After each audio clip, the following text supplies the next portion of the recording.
à tous et bienvenue pour cette nouvelle émission de l'Infotech. Nous sommes en compagnie de Thomas, comme d'habitude. Enfin, cette fois au moins, contrairement à la dernière fois. Salut Thomas. Bonsoir, bonsoir. Bonjour à tout le monde, bonjour Ned, bonjour The Mini-Moi.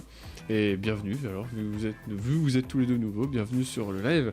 Alors, deux, trois petites infos quand même avant qu'on commence. On est en train, avec Thomas, de réfléchir à un peu améliorer le concept, etc. Alors, pour ceux qui découvrent le live, en gros, on parle de toute l'actu tech de la semaine, enfin, en l'occurrence, ça c'est sur les deux dernières semaines. Et voilà, et on parle de ce qui nous intéresse, on ne peut pas tout couvrir évidemment. Et du coup, voilà, on fait ça depuis début septembre. Je m'appelle Thomas aussi. Oui, Euh, c'est ça. on fait ça depuis début septembre et en gros l'idée c'était de voilà c'est structuré par catégorie donc on vous énoncera un sommaire et en fait voilà il n'y a pas grand chose de plus. Toutefois un changement pour ceux qui étaient là jusqu'à présent, maintenant vous pouvez interagir quand vous voulez, c'est à dire qu'on va plus attendre la fin du stream pour qu'on puisse parler avec vous, etc. C'est un peu débile, donc voilà, à partir de maintenant, dès qu'on jugera qu'il y a un petit truc intéressant dans le chat, on réagira une fois qu'on aura fini de traiter l'article. Ça sera très bien comme ça. Salut Alexandre, et puis oui, Ney, je me souviens très bien de iOS, t'inquiète pas. Donc, le sommaire du jour, eh bien, il y a pas mal de choses. On va commencer par l'économie, vraiment très rapide, sur la Chine, qui serait probablement, en tout cas, on sait peut-être, à l'origine des faibles ventes de voitures électriques. Ensuite, on va passer du côté hardware. Il y a beaucoup de choses côté hardware. On va commencer par le i9 9900 KS qui est enfin disponible. Ensuite, on va parler d'Intel qui repousse sa nouvelle génération. Ça, vous comprendrez pourquoi. Intel qui est revenu sur tout ce qui est finesse de gravure entre le 7 et le 10 nanomètres, etc. On passera ensuite chez Nvidia avec la 1660 Super qui est sortie, tout comme la 1650 Super. Et ensuite, on a plus d'infos encore sur la prochaine génération d'Nvidia qui s'appellera Ampère, hein, pour rappel. Ensuite, on parlera un petit peu du RTX qui avance pour Minecraft et du RTX en général. On embrayera ensuite sur Shadow qui passe au RTX justement. Ensuite, toute autre chose, il y aura moins de piratage. Il y a moins de piratage chez les jeunes européens. On verra après. Un Français sur 10 qui n'utilise pas Internet, ça peut paraître surprenant, mais c'est le cas selon l'INSEE. Et on parlera de la suite pour AMD. La suite pour AMD côté CPU et GPU. Et enfin, on terminera par un petit peu de smartphone, même si c'est pas mal mixé avec de l'hardware. Donc on a Samsung qui arrête ses Exynos maison, c'est leur processeur, enfin leur cœur de processeur, etc. Ensuite, TSMC qui continue de fournir Huawei, on verra pourquoi c'est important. Et enfin, on parlera évidemment des AirPods Pro qui débarquent. Voilà. Et je vais laisser Thomas tout de suite embrayer sur le premier article, tout simplement. Oui, alors, cette année, en 2019, du coup, on a noté un petit recul des baisses de vente de véhicules hybrides et 100% électriques. Donc, c'est aux alentours de 24% pour les voitures hybrides et de 15,7% exactement pour les voitures 100% électriques. Ah, pardon, c'est 27% pour les hybrides et 15,7% pour les véhicules électriques, 100% électriques. Ça démarre déjà très bien. C'est le temps de se lancer, hein. Donc voilà, on observe une baisse, du marché, sur les véhicules 100% électriques et ça peut un peu affoler les constructeurs. Enfin, ça n'affole pas les constructeurs et je vais expliquer pourquoi, mais ça peut affoler les gens qui pourraient, tomber sur ces chiffres-là. Parce que c'est quand même important pour un marché de véhicules. 15%, ça représente, des milliers, presque des millions de véhicules, ce qui est un problème, pour, la rentabilité d'une entreprise. Et on va se rendre compte que c'est quelque chose qui se passe au niveau mondial et qu'il y a une explication toute bête pour expliquer ça. En réalité, c'est pas les pays occidentaux, donc la France, les États-Unis, tout ça, où il y a eu un gros recul. La vérité, c'est que, le recul, en Europe est assez faible et s'explique facilement parce qu'il y a eu une baisse des primes, heu, tu sais, vous savez, les bonus écologiques, tout Les ça? primes gouvernementales, ouais. Ce qui fait qu'au final, un véhicule électrique coûtait un peu moins cher à l'achat que son prix constructeur, heu et Donc ça explique la baisse des ventes en Europe, mais c'est la même chose en Chine. Sauf qu'en Chine, l'aide était auparavant de 50 000 RMB ou yuan, soit 6 600 € pardon. Aujourd'hui, c'est seulement 25 000 yuan, soit 3 300 €. Donc, il y a quand même 3 300 € de différence, ce qui est énorme, surtout, pour, le marché chinois et aussi, il y a une différence de législation. Avant, il fallait au moins 150 kilomètres d'autonomie. Il faut savoir qu'en Chine, il y a beaucoup plus de modèles de voitures électriques qu'en France, dont beaucoup qui avaient une autonomie merdique. Marché chinois oblige, voilà. Puis après, vu qu'ils sont en grande ville et qu'il y a beaucoup de bonnes bornes de recharge, pour eux, c'est aussi moins un problème qu'il y ait moins d'autonomie parce que ça baisse les coûts et cetera. Enfin bref, le bonus maintenant, c'est seulement à partir de 250 kilomètres d'autonomie. Donc, ce qui fait que les Chinois, cette année, ont vendu, très peu de voitures électriques. Enfin, les Chinois ont très peu acheté de voitures électriques, ce qui fait que le marché est en baisse et ce qui explique une baisse globale au niveau mondial, mais qui n'est en réalité pas inquiétante. Parce qu'il faut savoir aussi qu'en 2018, les ventes de 100 électriques ont progressé de 180. Donc une baisse de 15. Vous imaginez que en réalité, si on lisse un peu, la courbe depuis, 2016, il y a pas eu de baisse en réalité. C'est juste que, il y a eu beaucoup de ventes en même temps. Donc voilà, je sais pas si ça vous passionne, les voitures électriques, mais je trouve ça assez cool Bah, c'est assez et important parce que on arrive quand même, on parle de plus en plus de la fin du pétrole, et cetera, donc ça me semble important quand même, tout ah ce qui bah, est de toute voiture façon électrique. la fin des voitures essence, ce sera, 2035-2040, hein et encore les prix se seront envolés pour le carburant, donc voilà. Oui, c'est pour ça. C'est assez Donc important. je rappelle que vous pouvez réagir en direct si, vous avez des remarques à faire ou des petits commentaires. En attendant, je propose que tu passes sur le magnifique i9 9900 KS, qui est encore beaucoup trop long à prononcer, Bah, qui c'est est Intel. sorti. Ouais, vive Intel. Ouais, alors le 9900KS, c'est tout simplement le nouveau-né de chez Intel qui succède au 9900K. Enfin, il succède pas, techniquement, c'est un plus, c'est la Special Edition, comme ils disent. Édition spéciale veut dire également prix spécial. C'est extrêmement cher.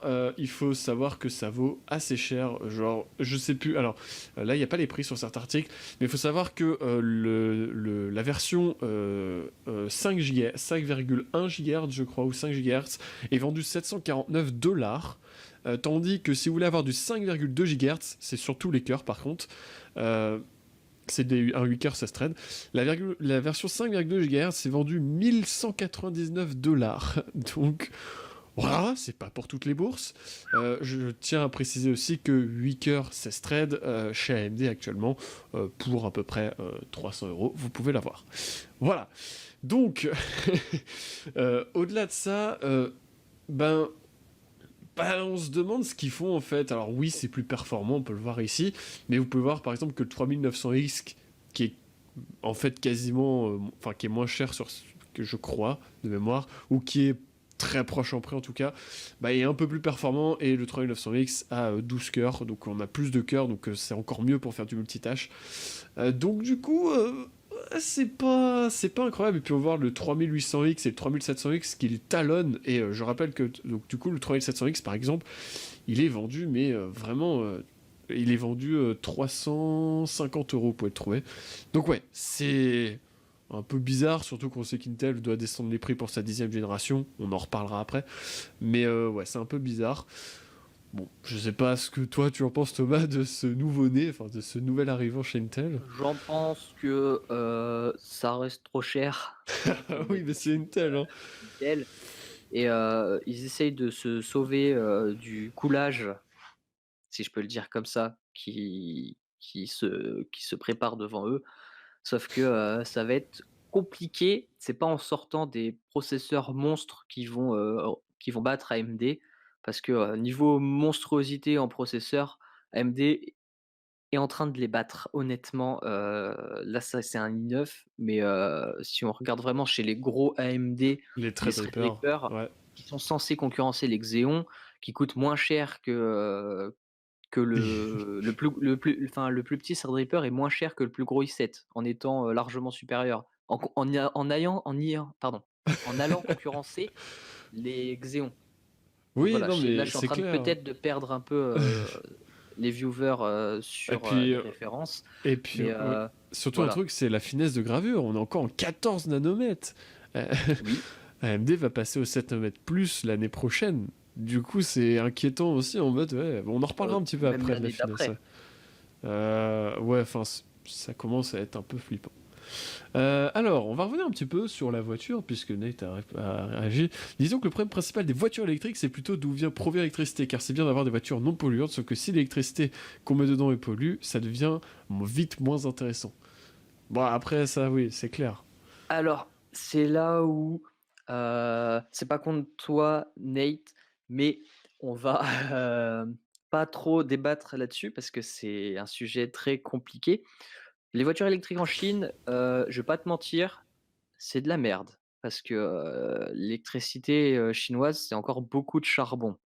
Enfin, il y a beaucoup de nucléaire, mais, il y a tellement de charbon que, voilà. Après, tu peux me dire aussi, et je suis d'accord que, je l'entendrai très bien, que, le nucléaire, c'est pas bien non plus. Après, faut voir, là, faudrait plutôt partir sur des grosses études scientifiques. J'ai mon micro qui a buggé, non? Non, non, c'est bon. Non, c'est bon. Faudrait voir sur des grosses études scientifiques, mais au jour d'aujourd'hui, le nucléaire pollue quand même moins, même sur la durée, que le charbon.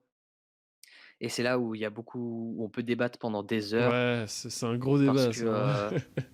voilà, oui, les déchets sont plus dangereux, sauf que là, ça va être un peu personnel. Je préfère avoir quelques déchets nucléaires, heu, qu'on va enfouir loin sous la terre, plutôt que ne plus avoir d'air pour respirer et brûler aussi parce que, le réchauffement climatique, parce qu'il y a beaucoup de gens aussi là, on va repartir sur un autre, débat encore, parce que le réchauffement climatique, il y a les climato-sceptiques, on vit en France, un pays qui est très peu touché par le réchauffement climatique, un des pays, si ce n'est le pays le moins touché au monde.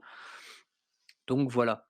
Et oui, il y a la fusion nucléaire, ça va encore prendre pas mal de temps, mais le jour où on arrivera à la fusion nucléaire, à part les problèmes d'explosion, mais qui, si je dis pas de bêtises, seraient plus faciles à contrôler que sur de la fission nucléaire, donc normalement encore moins de problèmes.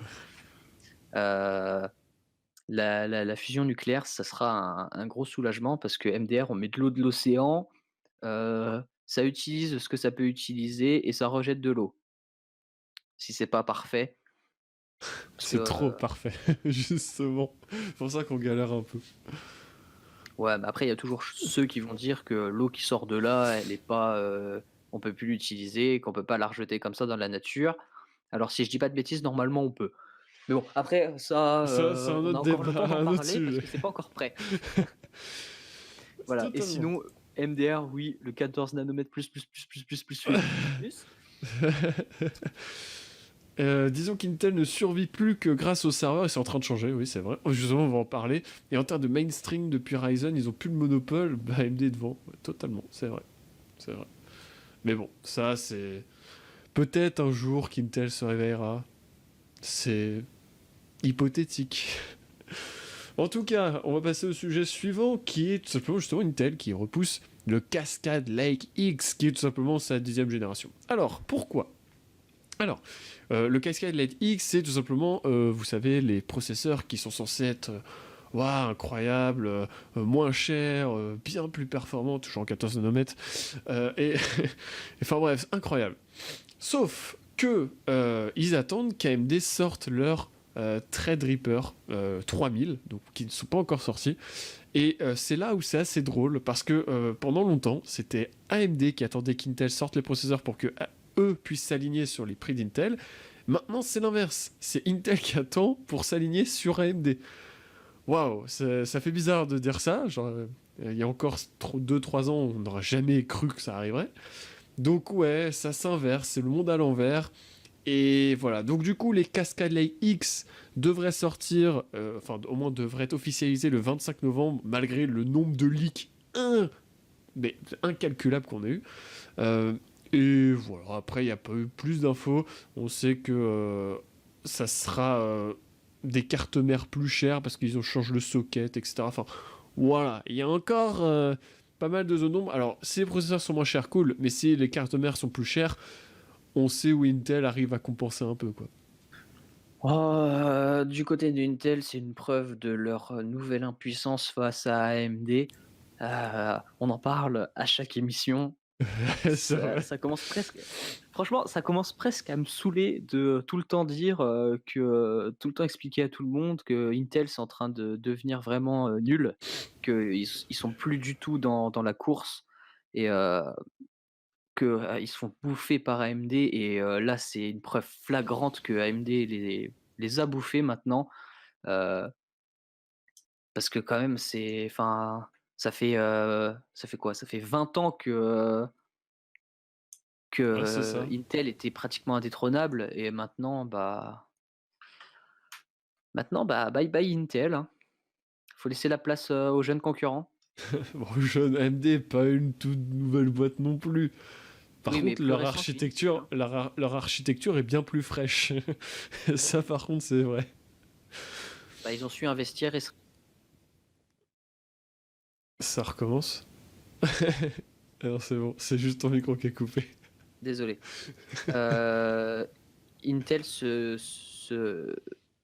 seulement maintenant, pardon, remet un peu en cause son process de fabrication et du coup, ils sont en retard alors que AMD a fait ça il y a maintenant, ils ont commencé à travailler sur Ryzen, je pense il y a 5 ans, tu vois? Ouais. Ça fait 5 ans qu'ils se sont dit: «Ce qu'on fait, c'est pas bien, faut le faire mieux. Donc comment on fait mieux?» et ils ont cherché comment faire mieux. Intel, ils étaient là en mode: «Ce qu'on fait, ça marche très bien, c'est parfait. On va pas chercher à faire mieux, on va améliorer, ce qu'on a actuellement, mais on va pas le repenser de zéro» et c'est pour ça qu'aujourd'hui ils sont en retard Ouais. Alors c'est pas une et que impuissance, c'est juste. la pente, elle est pas remontable. Bah ouais, là, surtout qu'ils sont encore. On va en parler après, mais ils sont encore. Ils continuent à laisser un écart bien costaud. C'est pas une Je impuissance, dirais c'est pas. juste. Ouais, vas-y, Ouais, je t'en pour prie. réagir à ton commentaire, tu veux qu'on le lise? Ah, c'est pas une impuissance, c'est juste qu'ils ne se sont pas sortis les doigts du porte-monnaie. Une vingtaine d'années de monopole pour passer au final d'un coup de 4 cœurs 8 threads à 400 € à 8 cœurs. 16 threads pour 270 €. Bah, oui, bah, après ils ont pas le choix parce que, ils ont toujours été en retard sur la course au cœur, mais ils étaient en mode: «On préfère optimiser nos cœurs qu'en mettre plein» et AMD sont arrivés, ils ont fait les 2 en même temps. Ouais, voilà, c'est ça. Mais. Enfin, AMD a vraiment. Je pense. Enfin. Après, c'est aussi parce qu'ils ont changé de CEO maintenant. C'est je sais plus comment elle s'appelle, la CEO d'AMD, la patronne, d'ailleurs qui a été élue une des femmes les plus puissantes du monde, voilà. Vu le nombre de femmes, Forcément. c'est pas très compliqué non plus. Ouais, mais après, je veux dire, ça prouve aussi qu'AMD est vachement remonté parce que AMD, Ah oui, puis ils ont des partenariats avec plein de marques, donc ouais, plein d'autres compagnies. Du si coup, on prend par exemple les cartes graphiques, fut un temps, ils ont longtemps été qu'uniquement avec Saphir et une ou deux autres marques, et voilà. Maintenant, il y a quasiment tous les grands constructeurs, Gigabyte, MSI, Asus, qui ont des puces AMD et qui les supportent. C'est bah, ouf. les prix chez Nvidia ont augmenté, les GPU AMD sont devenus de bien meilleure qualité et concurrencent, au moins les 1660 de chez Nvidia. Parce qu'après, on a le RTX, bon voilà, Va falloir attendre l'année prochaine pour ça. on peut en discuter, mais en tout cas, si vous achetez du Nvidia, pas pour du RTX, vous Pour du pouvez avoir GTX. mieux chez AMD pour moins cher aujourd'hui, parce qu'ils ont vraiment remonté leur qualité. Donc voilà. Alors oui, c'est vrai, AMD sur le haut de gamme, ouais, faut oublier. Et en vrai, même sur le bas de gamme, ça chauffe toujours et ça consomme toujours plus que chez Nvidia. Ça, c'est indéniable. Ne serait-ce que quand on voit les pins d'alimentation pour les mêmes perfs Ah, Genre, alors, au repos, je ne sais pas, mais j'ai regardé, je crois, hier, parce que je suis en train de regarder pour, me faire une petite config, heu, les AMD, 560-570, consomment autant que les oui, 1660. peut-être au repos, mais je veux dire, ça C'est pas au nécessite repos, quand ça, même c'est en charge. plus d'alim, etc. Ouais, c'est vrai qu'AMD sur les cartes graphiques sont pas encore totalement au point, mais après, ça devient beaucoup moins vrai étant donné qu'ils sont passés en 7 nanomètres. Non, Mais pas encore. bah, les dernières qui sont sorties, je crois qu'elles le sont. Pas les cartes Enfin, qui ont graphiques. été annoncées. Si, si. Annoncé. Bah, on va en parler après. Ouais. Et du coup, ouais. En tout cas, ouais, AMD, c'est vrai que côté carte graphique, c'est un peu moins bien.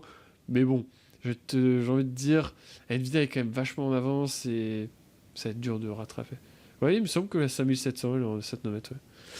Bref, ensuite, après le Cascade X qui a été repoussé du coup à cause de AMD, ou plutôt grâce à AMD, Intel qui du coup qui parle du 7 et 10 nanomètres. Alors, euh, comment dire, George Davis, qui est donc le directeur financier de chez Intel, a parlé forcément de la santé financière de l'entreprise et il parlait justement bizarrement qu'il y a eu des résultats records pour 2019 au troisième trimestre pour Intel.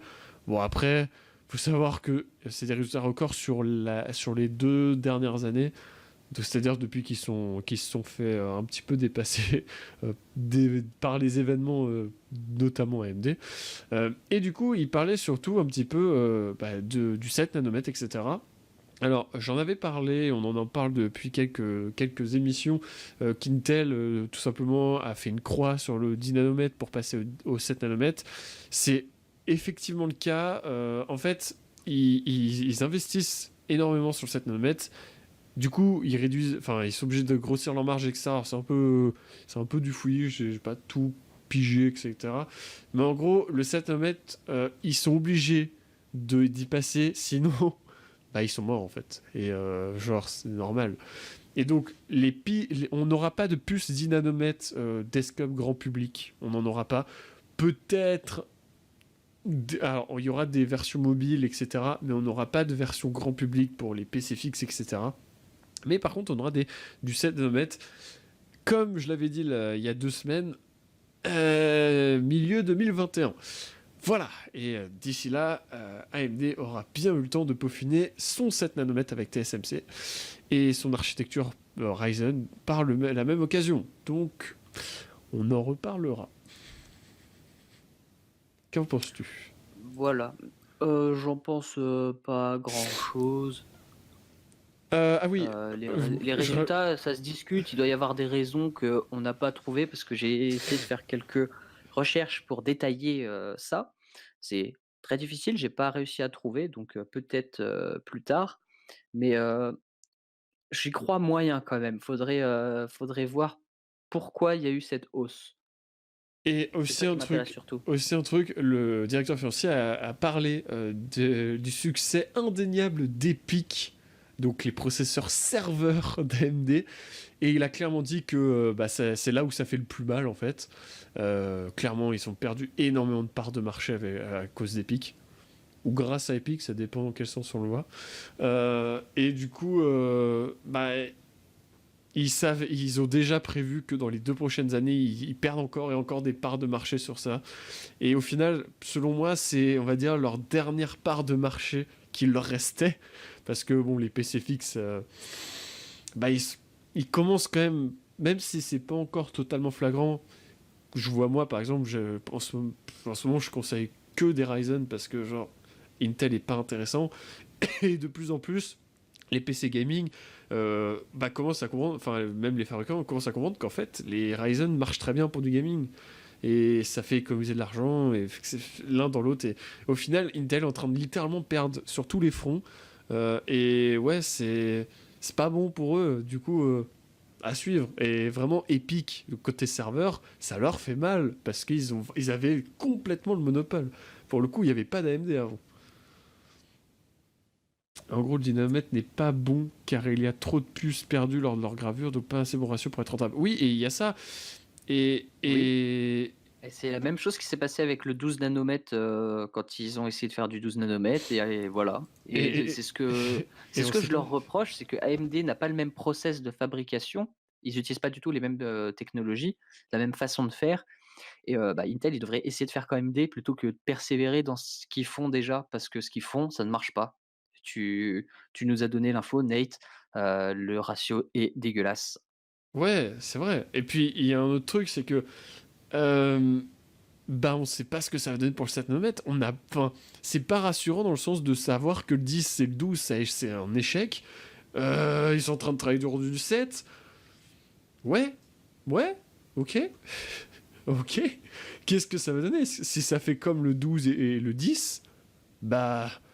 Enfin, je sais pas, je trouve ça pas rassurant en fait, personnellement. Mais bon.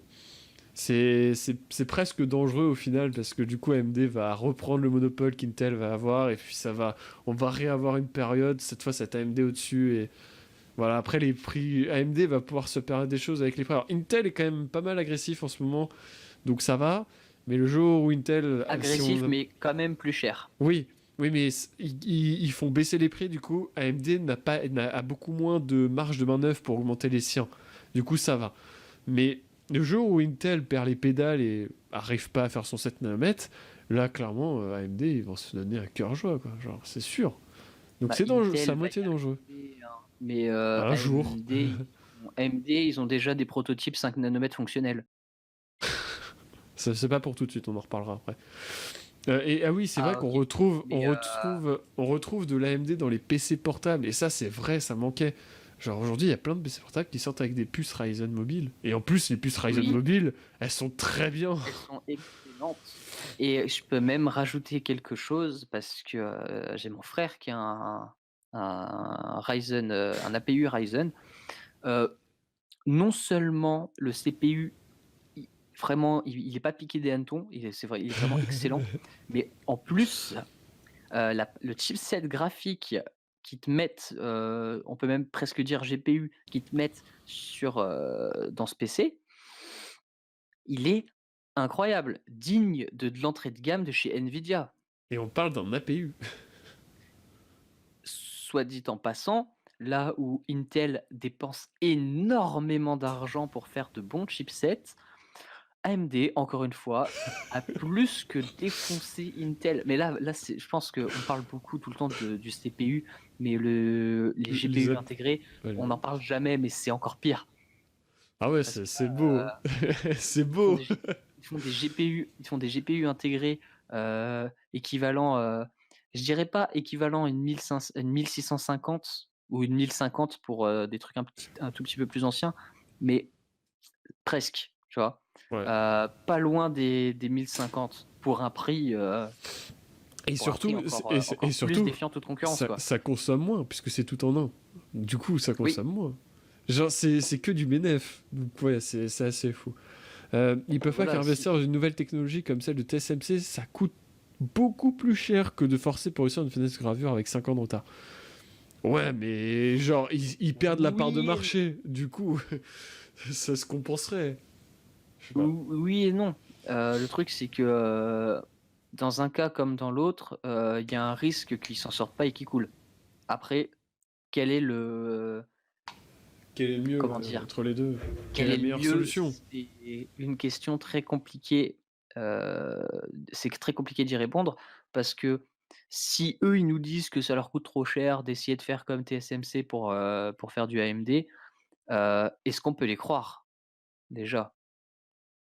On Est-ce que c'est verra pas bien. juste une excuse? C'est pour ça que c'est très compliqué de répondre à cette question parce qu'on n'a pas les chiffres. Ils sont pas transparents là-dessus. S'ils étaient transparents, Ouais. on pourrait émettre des hypothèses, mais là, il nous manque des données en main pour savoir. Et ils font exprès pour éviter de donner trop d'infos. C'est normal. Ensuite, bah justement, on parlait de cartes graphiques, d'APU, etc. On va passer chez Nvidia, qui a présenté sa 1660 Super. Les noms, mais genre, pourquoi Super? Enfin, je comprends, enfin, ça me saoule, enfin bref. Alors, la 1160 Super, bah c'est une 1660 améliorée, là-dessus, il n'y a pas forcément... Il n'y a pas forcément grand-chose à dire, c'est plus performant. Ils sont en GDDR6.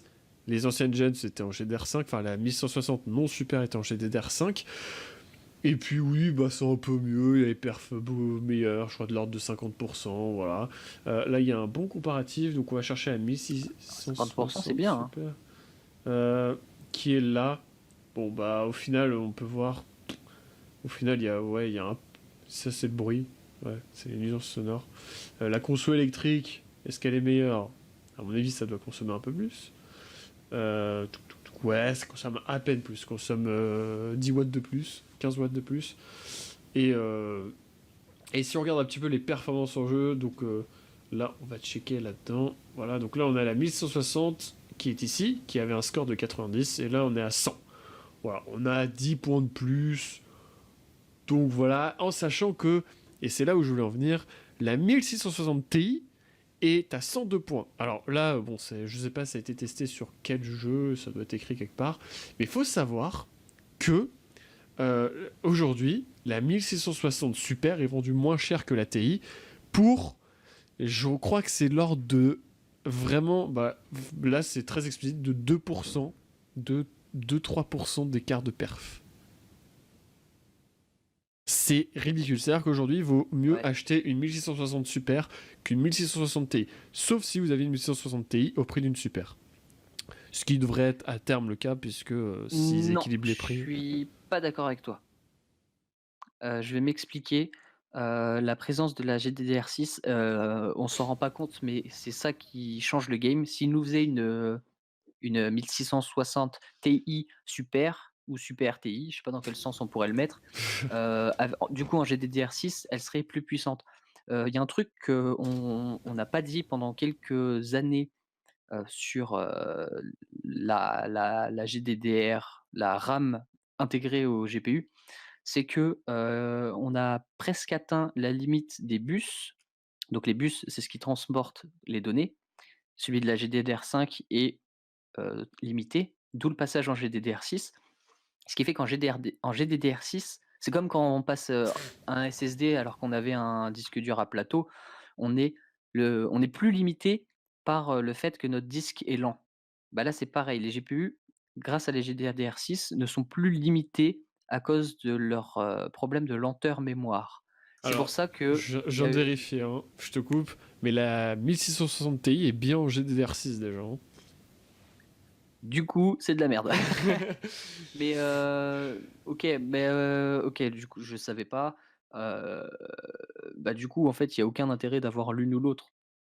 Bah, Mais, ça voilà, dépend. Ouais, c'est quand l'une même ne je finis mon propos, concurrence pas c'est quand même, l'autre. important, la GDDR6, c'est pas inutile, même si ça coûte, plus cher. Ça nous permet de bah, c'est comme les SSD, hein, ça devient indispensable pour, plus avoir de problème. Ouais, Et la enfin, VRAM, c'est- c'est la même chose, c'est des questions d'appellation. ouais, c'est pareil, ouais, c'est clair. Ouais, bon. En tout cas, ouais, un truc important, ouais, du coup, c'est que aujourd'hui, du coup, entre les deux cartes, il n'y a pas de meilleur choix. Ça dépend du prix à laquelle vous pouvez l'avoir, en fait. Après, si, à ce tarif-là, il y a AMD. Du coup, c'est discutable, ma foi. Oui, je sais pas combien elle est vendue, la 1660 Super, mais je pense qu'on peut avoir une, 590 pour, ce prix-là. Et sachant que la 590, elle déboîte quand même pas mal pour son prix. Celle-là, on peut la trouver aux alentours de. Bah, en fait, il n'y a pas les prix. Du coup, ouais, il n'y a pas les prix. Mais j'ai vu les prix. Mais Je crois que ça tournait autour des 250 €, un truc comme ça. ouais, donc, il y a la 590 de chez AMD qui déboîte pas mal pour, le prix équivalent. Après, ça dépend, ce que vous faites aussi. C'est vrai qu'il y a beaucoup de technologies NVIDIA, qui sont utilisées. Donc logiciellement parlant, c'est pour ça que c'est compliqué de choisir entre AMD et NVIDIA pour le prix, à cause des technos propriétaires de NVIDIA. Mais c'est le seul avantage sur cette gamme de prix-là, c'est le seul avantage qu'ils ont, c'est, Ouais. leur techno. Après, est-ce que leur techno vous intéresse? Ça dépend à quel jeu vous jouez et comment ils ont été codés. Ça demande beaucoup de recherche. J'ai envie de dire Je, quand même que pour le prix, si, vous vous en fichez, voilà. Et là, Moi, je pense oui, que c'est Nate, il y a assez le ray tracing, important. mais on parle pas encore de ray tracing. Ouais. Le ray tracing, faut encore monter en gamme. Ouais. Moi, je pensais surtout à tout ce qui est la suite Adobe, par exemple, ou chez AMD, c'est Ça pas peut être un encore souci. incroyable. Et personnellement, c'est pour ça que je suis passé chez Nvidia. C'est une des choses pour lesquelles j'ai quitté AMD. C'est parce que tout ce qui est première, etc., bah, chez AMD, c'est pas incroyable, quoi. Du coup, ça galère, tout ce qui est accélération matérielle, etc., c'est pas ouf. Et parfois, Il bah, n'y a, moi, pas ça y a crachait. pas d'accélération Ça, GPU avec ça AMD crache, normalement. ça crachait. Ah, maintenant, c'est le cas depuis quelques versions, mais faut avoir vraiment les dernières cartes et c'est pas encore totalement fonctionnel. Enfin, c'est un peu. Ouais, c'est pour ça que personnellement, vu que je suis du montage, etc., j'ai préféré passer chez Nvidia. Du coup, on continue un petit peu avec Nvidia qui a aussi annoncé sa 1650 Super, carte que vous devriez jamais acheter, tout comme la 1650, j'espère que vous les avez bannies de vos listes, etc.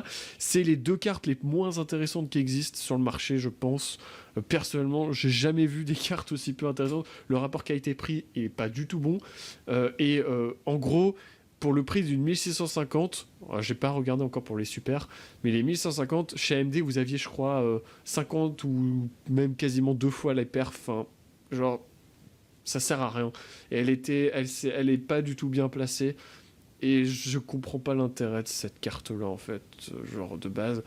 Donc, ouais, ils ont upgrade, c'est mieux. Euh, c'est encore de la GDDR6 maintenant, comme toutes les super. Et à 12 gigabits par seconde au lieu de 8, contre un GDR5. Mais il n'y a pas. Enfin, oui, c'est mieux, forcément. Ils ont upgrade un peu tout ce qui est les coups enfin les corps, etc. Mais c'est tout. Du coup, c'est difficile. Du coup, en fait, ça revient Là, quasiment à une pour le coup, pour le 1660. prix, c'est un peu nul, je suis d'accord. Ah oui, oui, non, mais c'est clairement nul. Genre, la 1150, faut pas l'acheter en fait. Genre, mais que ça soit super ou pas, faut pas l'acheter. Voilà, Parce voilà. que quand on voit, je vais encore rebalancer les GPU AMD, mais là, pour le coup, Là, il n'y a techno ou pas pas photo. techno, Là, il n'y a pas photo. la différence de puissance, il n'y a pas photo, AMD sera au-dessus sur ce morceau de marché spécifique. Oh, Après, quand on monte en gamme, c'est compliqué. c'est plus De... discutable. Mais Là, là à ce oui, stade. quand on monte en gamme, c'est discutable. Là, c'est pas discutable. Le Nvidia est pas ouf. Ouais, la 1150, vraiment. Dès qu'elle est sortie, on a tous regardé, on a fait ah ouais, c'est pas intéressant. Et en fait, genre, on pensait que c'est. Alors, quand les rumeurs sont sorties, on pensait que c'était une blague. Enfin, non. Donc, ouais, n'achetez pas ces cartes-là. Et la 1150 Super, quitte à prendre une carte chez Nvidia, prenez la 1160 que vous payerez à peine plus cher. Voilà, ça réglera les problèmes, mais au moins ça sera plus intéressant. Voilà.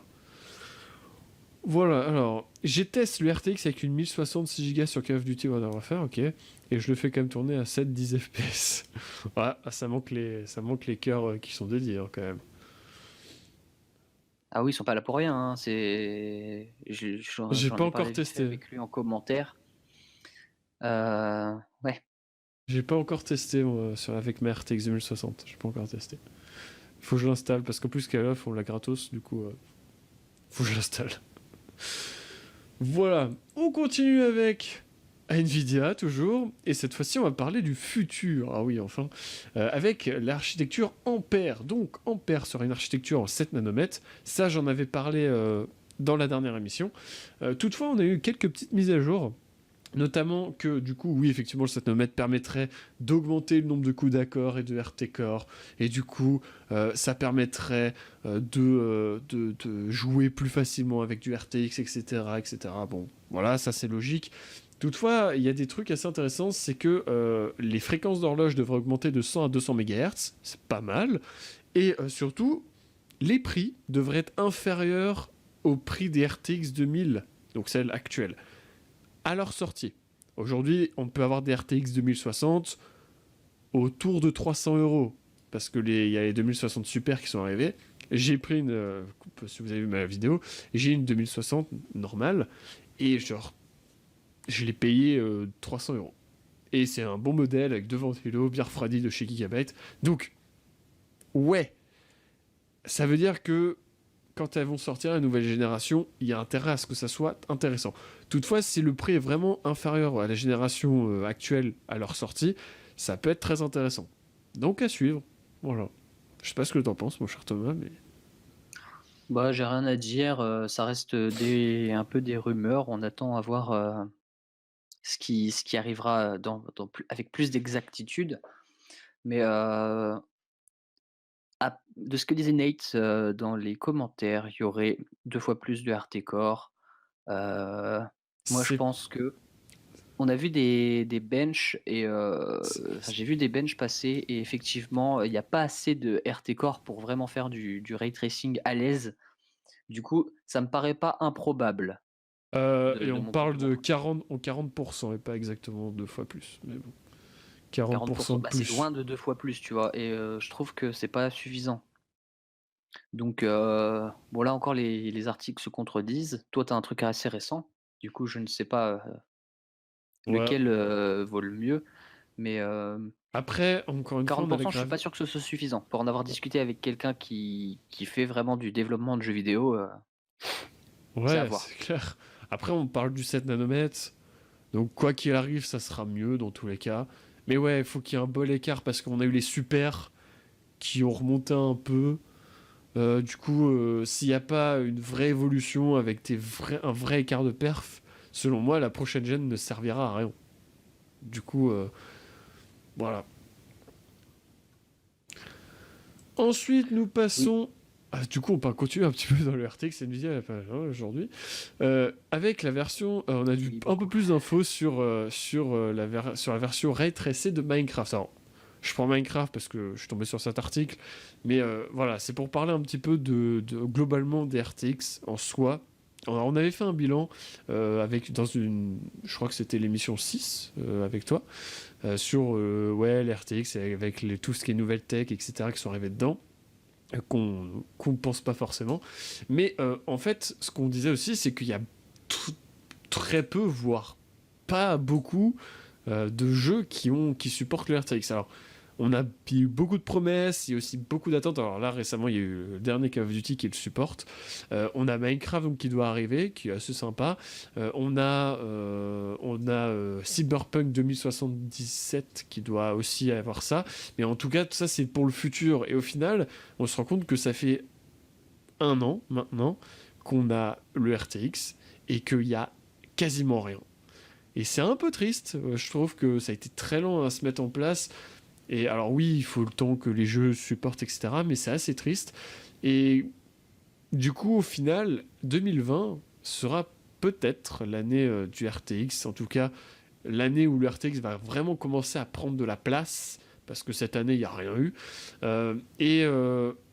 Par exemple, la seule chose qui me fait peur, c'est que les performances. Là, par exemple, on a Minecraft et on parle avec une RTX 2060.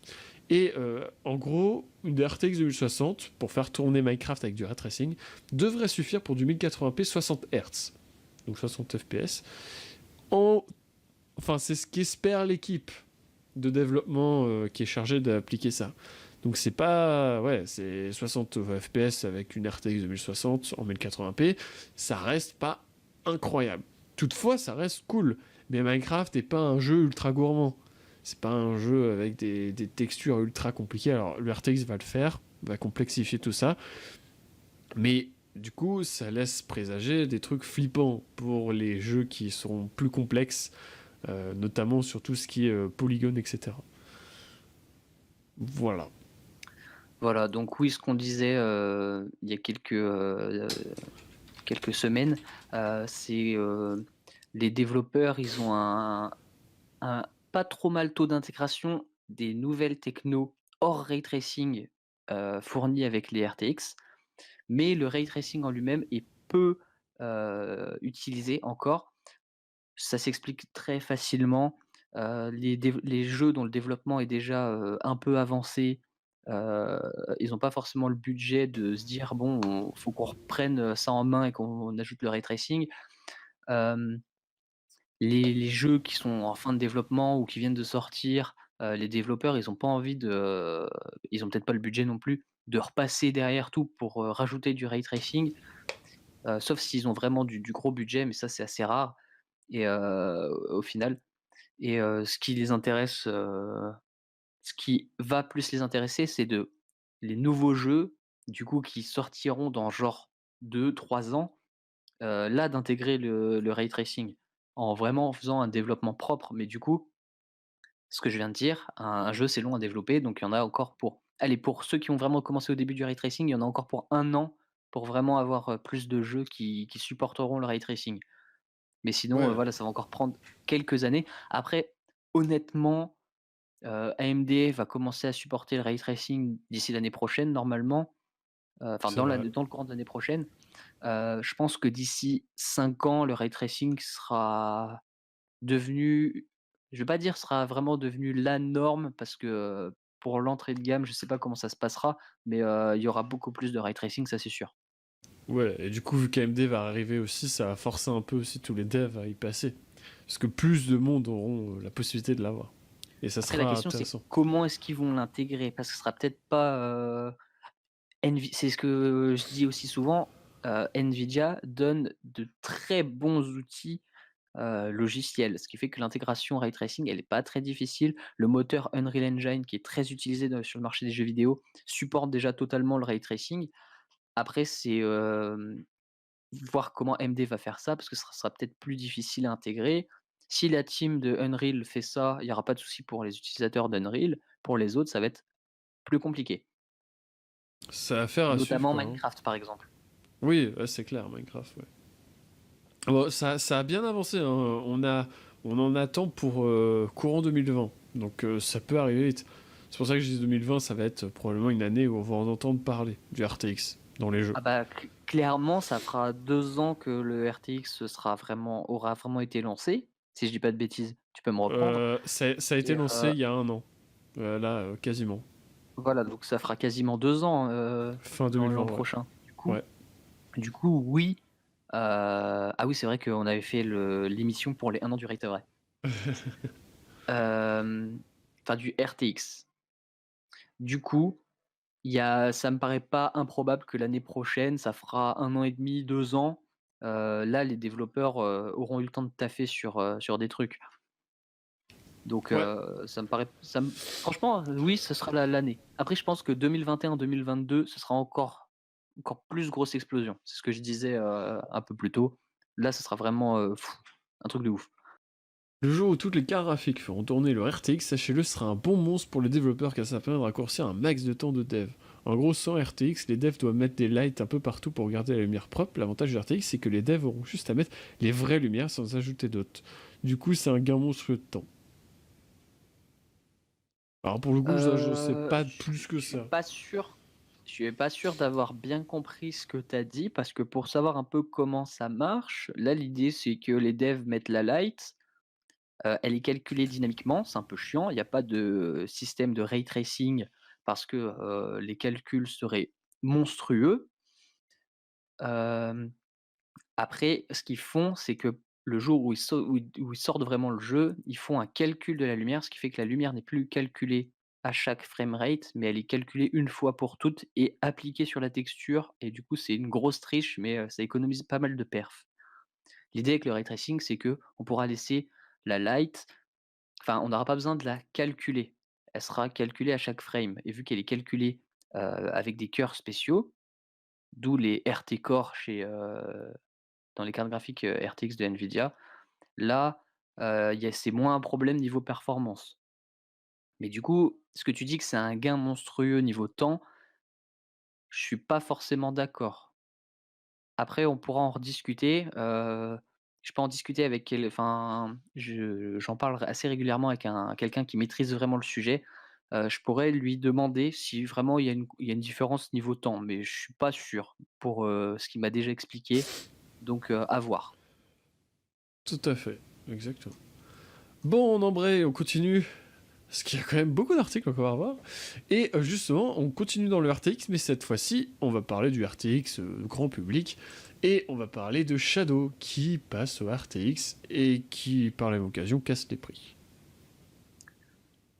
Alors, pour, faire rapidement, une petite, remise en abîme, Shadow, c'est un service de streaming, on peut dire comme ça, de PC. C'est-à-dire que tu as ton PC dans le cloud et tu interagis dessus avec ton smartphone, ta tablette, un autre ordinateur, une smart TV, Apple TV, c'est en train d'arriver un peu partout. C'est assez ouf, de pouvoir jouer en stream. Alors ça existait déjà avant avec Nvidia. Aujourd'hui, il y a énormément d'acteurs qui se lancent. On a Steam, Google avec Stadia. Heu, Steam y arrive, Steam hein. Steam c'est du cloud gaming? Non, c'est ton Ah non, c'est PC pas le chez cloud toi gaming, mais par et contre, ça, c'est pas du tout la même techno. tu peux jouer à distance quand même. On peut déjà avoir des PC, dans le cloud, chez OVH, mais pas pour jouer, hein, faut pas se mentir. Puis, les technos sont pas les mêmes. Aujourd'hui, ce qui se passe, c'est que Shadow, c'est les meilleurs dans le domaine et ça va encore et je pense qu'ils vont rester les meilleurs encore un bon bout de temps, pour une raison assez simple. Google avec Stadia, bon ils ont, là ils commencent à avoir pas mal de retard, hein. Ils commencent à accumuler du retard Stadia. Ouais, c'est vrai. Mais, le truc c'est que le service Google Stadia, qui est celui dont je pense vous avez le plus entendu parler, ce qu'ils font, c'est qu'ils streament le jeu et uniquement le jeu. Chez Shadow, on te stream un Windows 10 et du coup, ce qui fait que là où Stadia, tu es obligé de racheter tous tes jeux. Sur Shadow, tu peux bénéficier de ta bibliothèque Steam actuelle et mieux, heu, continuer de bénéficier des prix ultra attractifs, qu'on peut avoir, sur Steam ou des clés Steam un peu, sur le marché gris.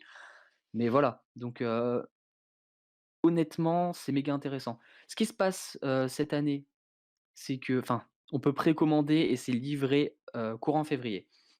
Ce qui se passe, qui est assez incroyable, c'est que, niveau prix, tout a pété. Avant, le moins cher qu'il y avait, c'était abonnement, heu, avec engagement sur 12 mois, qui coûtait 30 balles par mois. Engagement de 3 mois, c'était 35 € et sans engagement, c'était 45 €. Donc vous voyez, c'est cher. Ouais, Ce c'est qui se cher. passe, c'est que l'offre que les utilisateurs Shadow ont actuellement, elle passe à, 15 € par mois sans engagement. Comme vous pouvez le voir sur l'écran, avec engagement de 12 mois, c'est 13 €. Heu, il y a une GTX 1080 dedans, enfin un équivalent d'une GTX 1080 parce que c'est pas exactement matériellement parlant, c'est pas du GTX 1080 mais c'est des trucs encore plus puissants, b bi comment on dit ça? Enfin il y a 2 GPU sur une seule carte, enfin c'est un peu compliqué voilà, mais tu as la puissance, comme si tu avais une GTX, 1080. 4 cœurs à 3,4 GHz, donc là c'est des Xeon qui sont, partagés. 12 gigas de RAM, 256 gigas de SSD. Heu, honnêtement, j'avais calculé, quand cette offre de Shadow était sortie à 30 €, d'accord? Il fallait entre, allez, il fallait au moins 3 ans d'abonnement pour arriver au prix d'un PC fixe, du PC en fixe, voire, pour être un peu plus réaliste, 5 ans d'abonnement. Même si le prix de ces composants-là ont baissé, à 13 ou 15 € par mois, vous imaginez bien que, c'est plus que rentable. C'est carrément viable comme solution. Heu, le petit truc maintenant, c'est qu'ils nous font, une offre un peu plus alléchante à 25 € par mois sans engagement, 30 € par mois avec engagement, qui nous permet de jouer au calme en 4K avec du ray tracing, avec des petites RTX 2080.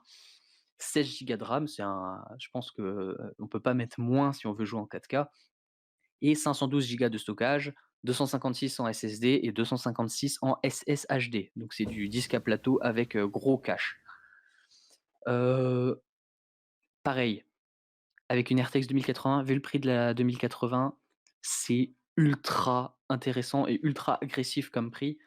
Et après, ils ont un peu fait l'offre du pétage de câble à 40 € sans engagement, 50 € avec engagement, avec la Titan RTX, 6 cœurs à 4 GHz, 32 gigas de RAM, 1 téra de stockage, que 256 en SSD, toujours. Mais c'est incroyable. Je sais pas si vous vous rendez compte là, mais par rapport à ce qu'on faisait avant, c'est un truc de ouf. Je j'ai pas le temps de lire tous tes commentaires, Nate, je on repassera dessus, après. Mais oui, je vois le truc Infinite, il faut 8 ans, tu te dis: «C'est pas impossible» parce que la Titan RTX, elle coûte déjà 3 000 balles. Ouais, Donc elle est chère la Titan.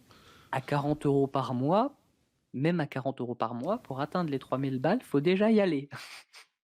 Donc c'est vraiment la Shadow, je commençais à me dire que c'était un peu cher parce que j'ai utilisé un Shadow pendant quelques mois et c'était vraiment pas mal. Heu, à ce tarif-là, honnêtement, c'est génial et même je vois Google Stadia, quand je vois les prix de Google Stadia, je suis en mode: «Oui, Google Stadia, c'est pas ultra cher, mais Shadow, pour le même prix, fait mieux». Bah, en fait, le souci Parce de que Google parce que Stadia, la comme... bibliothèque Steam. Oui, voilà, c'est ça, Google Stadia, faut réacheter tous les jeux. Et en plus, c'est les jeux qui sont uniquement sur Google Stadia. C'est-à-dire que si dans un an, Tu Google payes les Stadia, jeux ça au vrai flop, prix, hein. oui, et si Google Stadia, ça flop, vous perdez votre argent, c'est fini, vous les reverrez plus, et vos jeux non plus. Oui. Bon après, on peut dire la même chose de Steam. Si Steam coule, tu plus tes jeux, mais Ouais, bon. mais Steam, c'est beaucoup plus installé, c'est pas demain que ça a coulé. Google Stadia, on sait même pas ce que ça va donner. Ça se trouve, Google, ils se des pros pour lancer les trucs et les arrêter, hein. Donc faut faire attention. Moi, ce qui me fait peur avec Stadia, tu vois, c'est, avoir les jeux encore plus tard que sur PC. Ouais, Le aussi, temps ouais. le temps d'attente pour, pouvoir avoir un jeu et puis surtout le jeu que sur Steam, il arrive sur Steam, oui, au début, il est au vrai prix, genre à 50 € par exemple pour un triple A. Sur Stadia, je pense qu'il va rester à 50 balles, genre 2 3 ans, le jeu. C'est sûr. Sur Steam, très rapidement, les soldes Et... Halloween, les soldes Ouais, d'hiver, voilà. les soldes printemps, les soldes je sais pas quoi, heu, Et soldes de Pâques. très très vite, très vite franchement, les jeux coûtent beaucoup moins cher et même après on peut aller sur le marché gris. Bon ça c'est pas ultra cool pour, ceux qui pour les développeurs du jeu, mais c'est encore moins cher. Donc voilà, C'est pour effectivement... continuer, et peut-être pour finir sur Shadow, Shadow. heu, qu'est-ce que j'allais dire? Il y a aussi on peut aussi pour, 3 € de plus avoir, 200, je crois que c'est 256 gigas de SSHD. Donc même si l'offre, Boost à, 13 ou 15 € par mois, vous trouvez que c'est un peu limité niveau stockage, vous pouvez prendre un SSHD en plus pour pas cher. Oh, en vrai, ça va, Genre hein. 3 € par mois, ça Non, va, ça hein. va. Bah, en Parce que fait, pour arriver au prix du physique, faut y aller. moi, ce que je me disais, c'est que Shadow, tu sais, on a arrivé quand même fin 2019, le RTX était là depuis quand même un petit moment, et c'était cher, effectivement. Et j'étais en train de me dire, mais en fait, ils arrivent pas à suivre, ils s'upgradent pas, et je sais pas ce qu'ils font. Si, si. Oui, oui, non mais, j'ai pas fini. Le truc, Vas-y, c'est enfin, je vais expliquer pourquoi, j'ai une petite explication. le truc, c'est que, ok, du coup, ouais, ils ont préparé ça, tout ça, ok.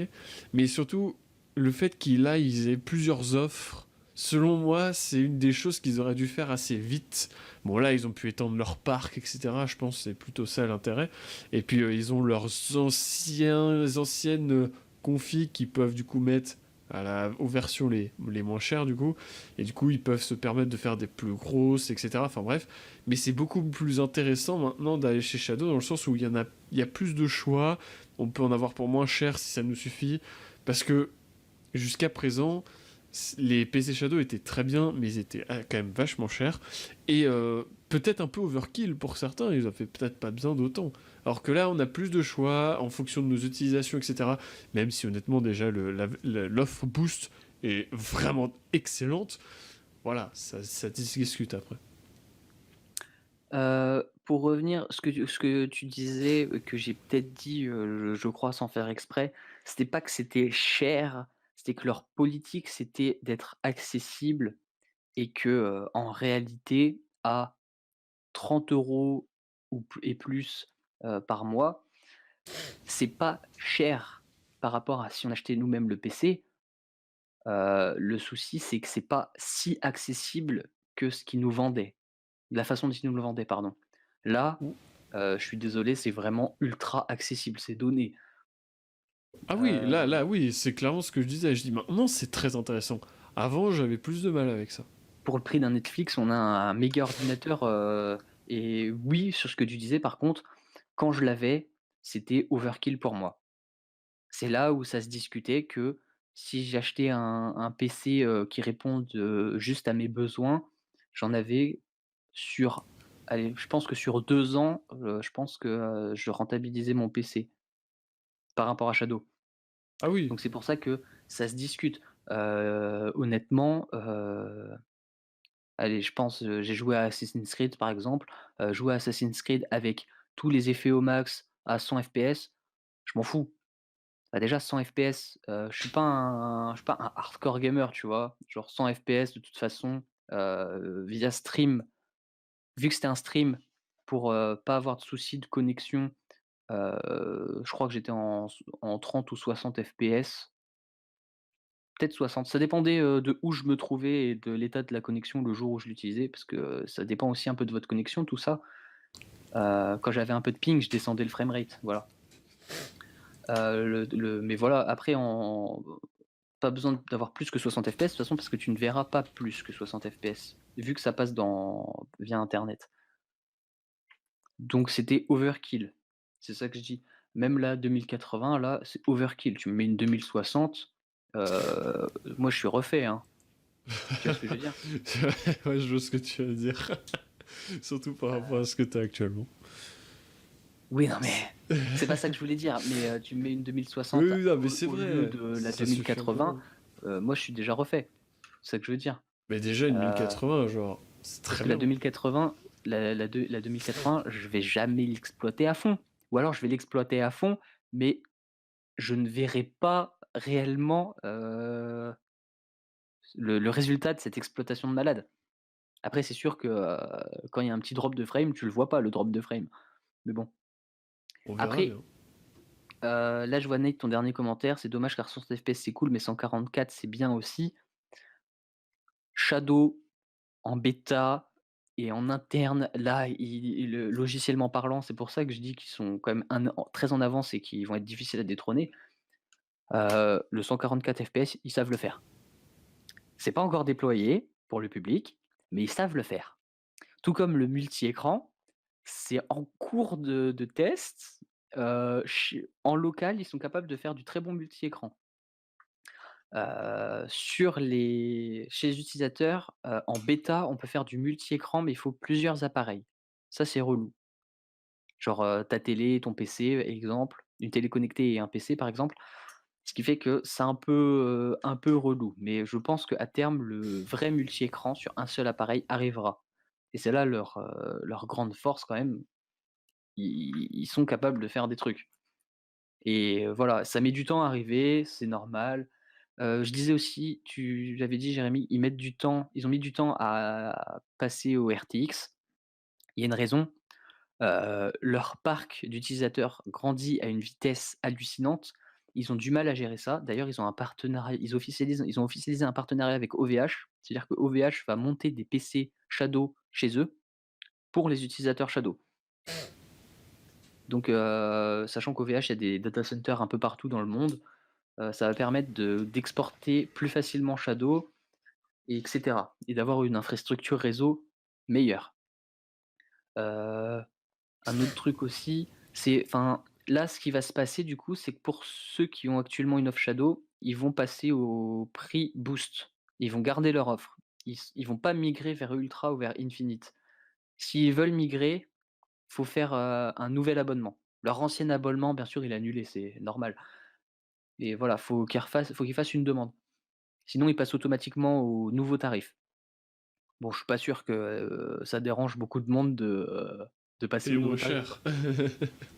cher. Non, mais voilà, donc parce que, ils disent qu'ils gardent ton PC tout le temps à jour. Oui, c'était leur promesse de départ. Maintenant, ils ont des dizaines de milliers d'utilisateurs. Est-ce que tu te vois, donner des équivalents 2080 à des dizaines de milliers d'utilisateurs de pratiquement d'un seul coup? Compliqué. Tu seras d'accord avec moi pour dire que c'est infaisable. Ah oui, c'est C'est même pour ça qu'aujourd'hui, on a Boost Ultra Infinite. Dans, allez, 4 ans, je pense, le temps d'avoir, les RTX, 21. Enfin, J'extrapole en disant qu'elles s'appelleront comme ça, mais je pense que ce sera 21. On a du temps. Ils vont je pense qu'ils feront pareil que là et ils vont garder les 2080 et ils vont faire, les 2080 moins chers. Les RTX 21, c'est l'année prochaine. OK, donc dans 2 ans, je pense, le temps que 3 ans, le temps que Shadow se mette bien à jour. La prochaine gen, c'est début d'année hein, qu'elle doit être annoncée. Mais t'imagines peut-être encore une baisse de prix des 1080 parce qu'ils vont pas les mettre à la poubelle les 1080, je pense. Enfin, Ah, ça je serait du pense gâchis. pas. Ah ouais, surtout qu'elles sont encore vachement correctes. Donc garder les 1080 encore pour faire une À offre un 10 peu, euros. bah, du coup, à 10 €, mais on peut même espérer encore mieux, hein, mais là, on rêve un peu. Ouais. La suite? Qu'est-ce que t'en penses? Parce qu'on s'attarde un petit peu sur Shadow, mais l'heure tourne et il va falloir qu'on y aille sur notre article suivant, qui est simplement les jeunes Européens qui ont rien piraté en 2019, 51%. C'est incroyable. Oui, c'est un truc de ouf. C'est bon, ça, on va être très rapide là-dessus, mais en gros, ce qui se passe, c'est que par rapport à 2016, les alors c'est des sondages, hein, donc tout le monde ne répond pas forcément, mais les gens qui disent pirater de façon de façon totalement intentionnelle, heu, est en baisse. Heu, les gens qui affirment ne pas pirater est en hausse. Donc globalement, on recense une baisse du piratage, enfin du téléchargement illégal de logiciels, jeux, heu, musique, films, séries. Ça s'explique, assez facilement. Spotify, Deezer, Apple Music, et j'en passe, Qobuz, Tidal, c'est devenu carrément la norme. Pour avoir essayé de télécharger pour ma mère un un album, de musique, heu, le streaming est tellement devenu la norme que de trouver un album de musique sur les sites, pas très légaux, c'est devenu presque impossible. Vraiment la difficulté pour trouver, des albums un peu précis, c'est un truc de ouf. Sachant que les labels de musique contrôlent beaucoup plus, que le cinéma, les sites de piratage. Donc, c'est supprimer beaucoup plus vite la musique que les films. Ça, en plus du streaming, c'est devenu presque impossible de trouver de la musique, de façon illégale. Donc, c'est pour ça aussi qu'on voit un recul du piratage. Même des gens qui écoutent de la musique sur YouTube, via des clips. Bon, c'est pas très bien pour la planète parce que tu charges la vidéo pour rien, mais tu as de la musique gratuite. Après on peut parler aussi de Netflix, donc forcément l'accès aux séries est grandement facilité. Pour avoir un compte Netflix, c'est vrai que au début je l'ai pris parce qu'il y a une série que j'avais du mal à trouver, en piratage. Je me suis dit: «Putain, elle est sur Netflix, je vais prendre le mois gratuit». J'ai pris le mois gratuit et Et je me t'as suis jamais renouvelé. désabonné. T'as Mais parce que honnêtement, c'est vraiment un confort d'utilisation incroyable. C'est un truc de fou et pour les fans de manga, je crois il doit y avoir 3 sites, de streaming. Bon, le problème, c'est qu'il faut s'abonner aux 3 pour avoir, tous les animés possibles parce que bien sûr, ils sont pas les animés ne sont pas sur toutes les plateformes, sinon ce serait trop drôle, trop facile. Mais voilà, après là, on voit l'arrivée de Disney+, il y a Amazon Prime Video qui est pas cher quand on est déjà abonné Prime, chez Amazon. Heu Aux États-Unis, enfin, c'est quelque chose qu'on dit pas aussi, c'est qu'aux États-Unis, il y a énormément de services de streaming, donc déjà le marché des États-Unis, ils streament presque tout. Il y a qu'en France où, globalement, il y avait que Netflix, mais maintenant que d'autres gros opérateurs se lancent sur le marché, ils vont inclure la France. Enfin Disney, enfin voilà, c'est déjà, aux Pays-Bas, par exemple. Disney, je Du sais que coup, ça doit arriver en France. Mais après, en France, là, ça va pas tarder, donc voilà. on a aussi les acteurs français qui se lancent dedans aussi, hein, genre. Oui, non, mais Comment on va ça, pas en parler, on en a parlé rapidement. comment ça s'appelle On cette a annoncé chose-là? Salto, Ah oui, mais ça. même eux, on se rend compte qu'ils n'y croient plus vraiment. On Enfin, ils verra. y croient moyen. On verra. Enfin, enfin, là, Parce je que pense que là, là-dessus. le public va me comprendre, mais streamer Plus belle la vie, tout le monde s'en fout. Oui, voilà, c'est clair. Il faut qu'ils arrivent à proposer des séries originales. C'est-à-dire, Et ça va c'est être compliqué, ça va difficile. être les séries françaises. Bah, après, Les si c'est séries des séries françaises qui sont pas sur Netflix, parce que, il y a des séries françaises produites sur Netflix. la concurrence va être rude Donc oui, il y a de la pour concurrence chez le streaming, sur le marché du streaming, mais ce qu'on voit, c'est qu'il y a beaucoup moins de piratage. Maintenant, je pense qu'il y a encore beaucoup de piratage, c'est, dans les logiciels et les jeux. et les jeux, mais même les jeux avec, une baisse, généralisée des prix, beaucoup plus de promos et un gros développement du marché gris, il y a moins de piratage aussi. Parce que, Ouais, c'est vrai. ça de quand tu pirates un jeu aussi, tu as pas forcément accès à tout ce qui est, service en ligne et les jeux sont tellement de plus en plus, Ouais, en ligne. axés sur le jeu, coopératif ou compétitif en ligne, que si tu pirates un jeu et que tu as pas l'aspect compétitif en ligne, Ça sert à ça rien. sert à rien, faut pas se mentir. Donc C'est voilà, vrai. donc les gens trouvent de plus en enfin, sont obligés d'acheter. Donc voilà. On passe à la Hem, suite? oui, oui, Un oui. Français Et sur si vous 10 qui avez n'utilise des pas remarques Internet? toujours, hein, Ouais, si c'est vrai. les commentaires sont ouverts, on peut réagir en direct, vous pouvez réagir en direct. Donc tu allais dire, désolé, je t'ai un peu coupé, J'étais j'étais un en peu train de dire enrhumé. justement, on passe à la suite. Un Français sur 6 qui n'utilise pas Internet. Est-ce que c'est vrai? Alors, on appelle ça, l'illectronisme. C'est, assez incroyable. Un Français sur 6, c'est quand même enfin, ça paraît incroyable. En réalité, ça l'est pas tant que ça.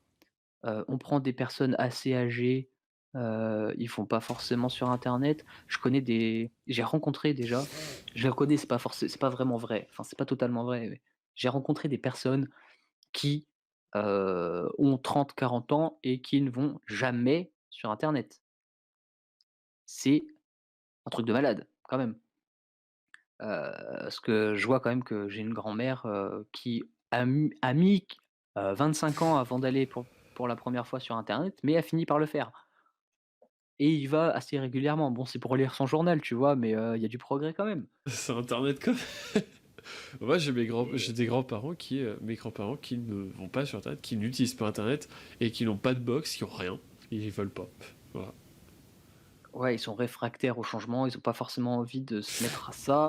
Non, Bon, et puis c'est bien chiant en France parce que, c'est un coût les impôts, par supplémentaire exemple, quoi. c'est que internet.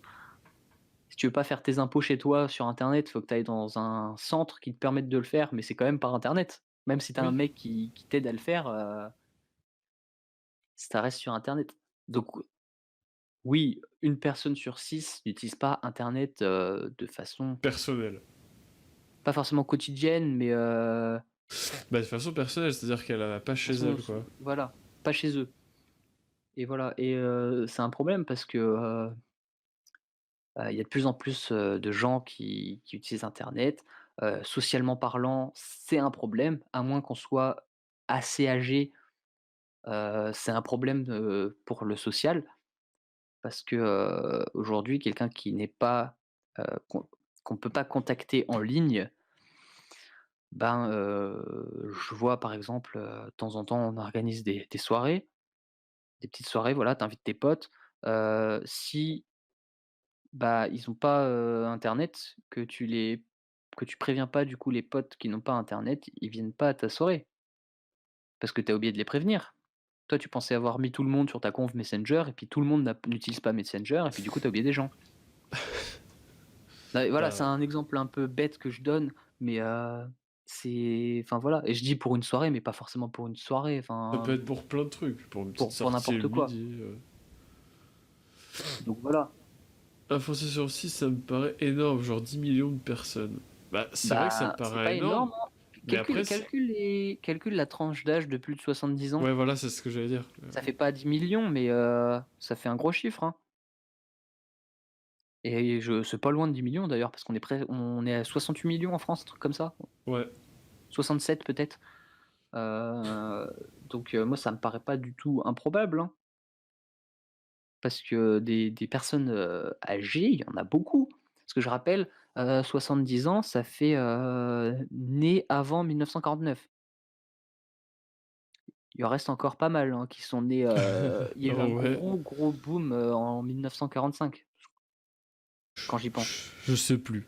mais peut-être. Donc il y a eu le boom de avant-guerre, le boom de après-guerre, 2 Guerre mondiale, je parle. Donc il y a encore pas mal de gens en vie qui sont assez âgés et qui, sont pas forcément, passés sur l'ère internet, hein. C'est ça, Ouais, aussi que je veux dire. Donc voilà.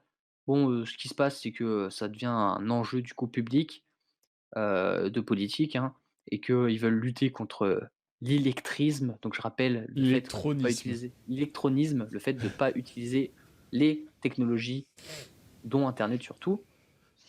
Donc voilà. Il y a plein de gens, qui utilisent pas internet juste parce qu'ils s'en foutent, hein. C'est ce qui se passe chez beaucoup de personnes âgées, en plus d'être, que ça leur demande des capacités, qu'elles n'ont pas forcément. Parce qu'on s'en rend pas forcément compte, mais Heu, enfin pour Jérémy et moi encore moins, c'est encore pire parce que pour nous internet vraiment ça fait partie de notre personne. Des gens qui ont du mal avec ça, ça nous sort par les yeux, mais On comprend pas. on comprend pas, mais voilà, c'est quand on essaye de se mettre à la place des gens, au final, voilà, pour nous ça paraît normal, pour d'autres personnes c'est quasiment impossible. Ouais, avec tous les dangers que ça a, la manière dont ça fonctionne, ouais, ça c'est vrai que, ça quand tu connais pas du tout ce monde-là, c'est vrai que c'est perturbant. Donc Ce sera tout? voilà, je propose qu'on passe à la suite. Eh bien, passons à la suite et on revient sur un petit peu du hardware avec AMD et tout simplement, on va parler un petit peu de l'avenir d'AMD. Donc, Lisa Zhu, voilà, tu l'avais dit, Nate, d'ailleurs, la dernière fois, enfin tout à l'heure, qui est donc la CEO de AMD, du coup, parler un petit peu de l'axe qu'allait prendre AMD sur les prochaines années.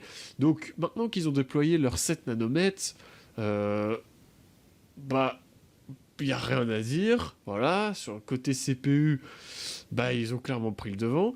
Côté GPU, ils ont travaillé sur le RDNA, c'est une nouvelle architecture. Qui est donc largement inspirée de chez Nvidia. Ça a permis un bon retour d'AMD, mine de rien, sur les cartes graphiques, surtout là, depuis quelques mois. Euh, comme c'est précisé, en plus, toutes les cartes graphiques n'ont pas encore été lancées. Donc c'est intéressant. Toutefois, il ne faut pas oublier que Nvidia va sortir sur 7 nanomètres, donc ouais, AMD est passé en 7 nanomètres, Nvidia va le passer, du coup, il y a encore du travail. Toutefois, AMD a prévu de travailler sur Zen 3, qui doit donc sortir l'année prochaine, qui devrait donc être du 7 nanomètres plus, et RDN A2, qui devrait supporter le ray tracing, entre autres. Ça s'appellera pas du ray tracing parce que c'est Nvidia qui a ce nom-là, mais voilà. Euh, Globalement, il n'y a pas grand-chose de plus à rajouter, si ce n'est que du coup, bah en fait, AMD, ils suivent leur planning initial, et peut-être qu'ils le suivent de trop près. Je m'explique.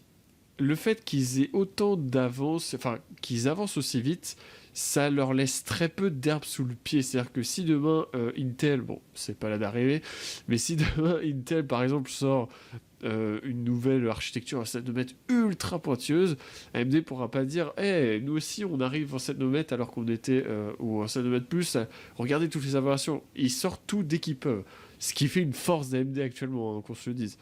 Donc, c'est mitigé, mais comment dire, on va dire que actuellement, je pense que c'est surtout côté carte graphique qu'ils ont du challenge parce que côté processeur, c'est bon, ils sont tranquilles pour l'instant. Puisqu'NVIDIA, eux, ils savent que AMD est là et que ouais, et qu'il faut pas baisser les bras parce que AMD, ils travaillent de ouf dessus. Alors qu'Intel, j'ai l'impression que bon, on en a déjà parlé et reparlé, mais on a vraiment l'impression qu'ils s'en foutent un peu.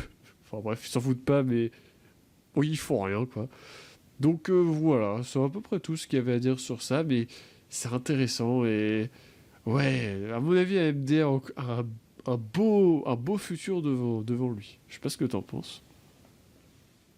Bah, ça c'est sûr, enfin j'ai encore l'impression de me répéter, j'espère que Ouais, c'est pas ouais. trop redondant, de répéter ça tout le temps, mais oui, AMD, franchement, voilà, c'est n'empêche, de toute façon, vous vous en rendez compte si vous suivez régulièrement, l'émission.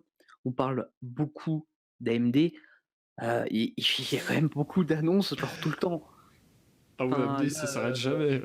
là, en Là, ce c'est un peu moment, plus calme, mais pour tout le là, en ce monde. moment, dans le monde du smartphone, par exemple, il y a rien à dire depuis un petit moment. Oui, il y a eu, on va pas en parler, il y a eu, 2 ou 3 smartphones qui sont sortis, récemment. Mais voilà, ça mérite pas forcément de vraiment s'attarder comme des oufs sur le sujet parce que c'est pas des grosses révolutions en soi. C'est clair. Alors que Donc, là, AMD, c'est vraiment, ultra cool et important. Enfin, ça vous paraît peut-être pas cool, mais, c'est vraiment bien c'est pour, prometteur. l'avenir. C'est prometteur de ouf. Donc Oh, voilà, je vais enchaîner. ouais, je te laisse enchaîner. Hem, du coup, on va encore parler un peu d'AMD, mais pas que. Du coup, d'ici 2021, la news qu'on vient d'avoir, c'est que, Samsung pourrait intégrer des puces Radeon, donc les puces d'AMD. Donc pour 2021-2021, c'est relativement proche. C'est, une nouvelle génération encore de pour AMD, je Ouais. pense, hein, Ah ça oui, va oui, c'est tellement clair. vite. Clairement, il y en aura Heu, une autre entre-temps. Samsung est comme un gros fondeur qui a, beaucoup d'expérience. On n'en parle pas souvent parce que c'est vrai qu'ils font beaucoup de micro-puces et de mobiles, mais voilà. L'autre annonce par contre, celle-là elle fait mal, c'est, l'arrêt des CPU custom Exynos. Donc, Exynos, c'est, les processeurs qu'on retrouvait, dans tous les smartphones Samsung, excepté ceux vendus, aux États-Unis, en Amérique en général. Heu, donc, voilà, ça met un petit coup, c'est-à-dire que Samsung va passer sur du Qualcomm, ça fait que Qualcomm, va encore avoir, une ultra domination avec ses Snapdragon. Voilà, donc c'est un peu dommage, ils vont arrêter les Exynos. Après, je pense que ça leur coûtait trop cher par rapport à ce que ça leur apportait en avantage technologique. Après là, ils sont en train de rallier AMD chez eux, donc bon, c'est un peu dommage pour TSMC, mais voilà, ça fait de l'ouverture à la concurrence aussi. Heu, Peut-être une diminution des prix de production du processeur, ce qui ferait peut-être diminuer un peu les prix aussi de vente. Ça peut être pas mal. Après, on verra ce que ça donne. Donc voilà, une double news, qui peut aussi auquel on peut aussi ajouter que Samsung, avec ce petit partenariat avec AMD, espère, hem, utiliser, la technologie d'AMD pour l'intégrer à ses processeurs. Ce qui fait que, heu, ils auraient pu leur super Exynos, ils auraient, du Qualcomm, mais ils auraient peut-être des processeurs avec meilleure partie graphique et c'est là où ça pourrait être méga intéressant. Pardon, j'ai coupé mon micro. Ouais. C'est là où ça pourrait être méga intéressant. On aurait, on aurait des processeurs smartphones, très puissants graphiquement, sachant qu'ils sont déjà excellents. Ce qui enfin, je sais pas ce que tu en penses Jérémy, mais encore une plus grosse ouverture, au niveau du monde du gaming au smartphone. Ah Parce oui, qu'il y a c'est clair. enfin, je D'ailleurs, vois, pour ouais, rebondir vas-y. à ce que tu disais, alors je relisais un petit peu, etc. Je fais avec deux, trois trucs. Et en fait, le truc, c'est que même si c'est en 2021, de ce que j'ai compris, c'est que du coup, cette intégration des GPU mobiles de AMD serait en fait ce qu'on a actuellement, genre les RDNA, donc l'architecture qui sort actuellement, et donc pas le RDNA 2 qui sortira l'année prochaine, ce qui paraît logique, le temps qu'ils développent les technologies, etc. Donc voilà, du coup, ça sera la RDNA, donc ce qu'on a actuellement, ce qui est pas dégueu, hein, encore une fois. Donc ouais, c'est clair. En plus, les GPU mobiles de chez AMD sont pas dégueux, encore une fois. Donc ouais. Et effectivement, ça ouvre encore plus de portes sur tout ce qui est sur le marché du gaming, sur les smartphones, et c'est intéressant. C'est intéressant parce qu'aujourd'hui, je pense que côté processeur sur un smartphone, on commence à être vachement bien, surtout sur les haut de gamme et les très haut de gamme. Du coup, ouais, il y a la partie graphique qui a travaillé surtout côté Android. Donc ouais, je pense que c'est peut être que bénéfique. Ah oui, parce que j'en ai pas du tout parlé, mais c'est vrai que, niveau GPU, on n'en parle jamais, mais c'est Apple qui a l'ultra Bah domination oui. en GPU. Ah oui, ça c'est En clair. CPU, en CPU aussi, en fait, grâce au passage aux 7 nanomètres, ils ont été les premiers et ils ont déjà une technologie assez avancée et très au point et déjà revue surtout, parce qu'ils sont déjà en 2e génération de 7 nanomètres et il se pourrait qu'ils soient les premiers à passer aux 5 nanomètres aussi. Donc ils ont un avantage technologique sur leur rapidité à intégrer les nouveaux trucs en CPU et en GPU, parce qu'ils ont dépensé beaucoup d'argent pour être les meilleurs.